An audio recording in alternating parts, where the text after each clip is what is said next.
Jadi dia ikut program inseminasi. Inseminasi itu kalau bahasa awamnya semacam kawin suntik gitulah. Jadi karena biasanya kalau inseminasi ini dilakukan kalau masalahnya adalah di sperma. Jadi spermanya lemah, tidak bisa gerak cepatnya sedikit gitu ya. Nah itu dibantu.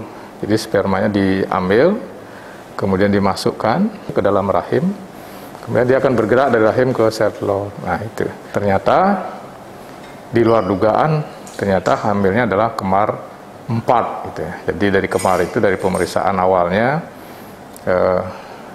kelaminnya 1 laki dan 3 perempuan. Memang kita rencanakan operasi umur 34 minggu gitu.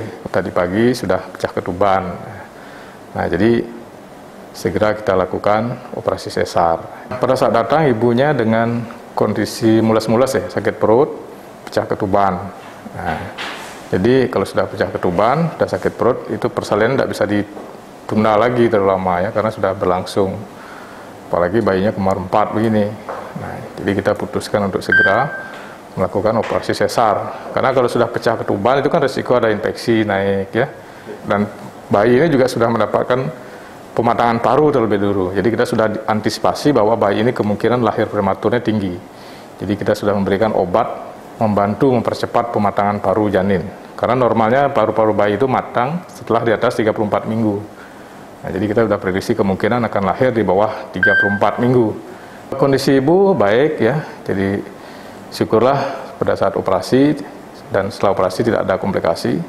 Nah untuk bayi ya memang itu masih perlu bantuan pernapasan. Jadi tadi bayi yang ketiga dan keempat itu agak sesak napas saya lihat. Nah, itu mungkin masih perlu bantuan pernapasan. Dan bayi yang pertama dan kedua juga napasnya cukup bagus. Ya mungkin diobservasi di ruang NICU saja.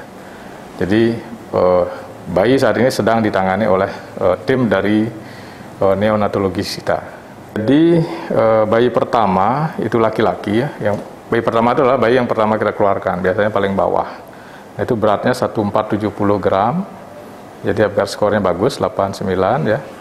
Kemudian bayi kedua, ketiga dan keempat semuanya perempuan ya. Beratnya rata-rata antara 1500 sampai 1400 ya. Jadi Apgar skornya rata-rata ini 89, artinya bagus. Lahir itu nangis ya.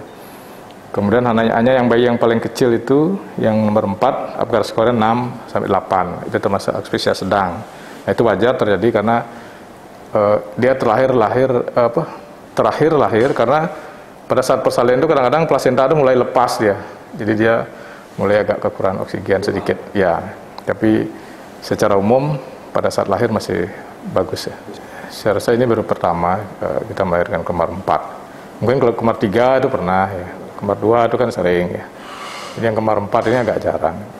Seksionya kalau saya lihat sih kira-kira 1 jam lah. Jadi kita kan sebenarnya seksio seperti biasa, cuma mengeluarkan bayi itu kan ada 4 ya. Mungkin itu ada tambahan waktu lagi kira-kira 10 menit lah gitu. Jadi tadi yang terlibat tentu saja saya, kemudian asisten, ada residen obgyn, kemudian dokter ahli anestesi dan juga dokter anak ya. Karena melahirkan bayi prematur 4 itu sudah kita antisipasi sebelumnya, sudah kita siapkan inkubator macam-macam. Kita sudah koordinasi dengan baik dengan teman sejawat dari dokter anak.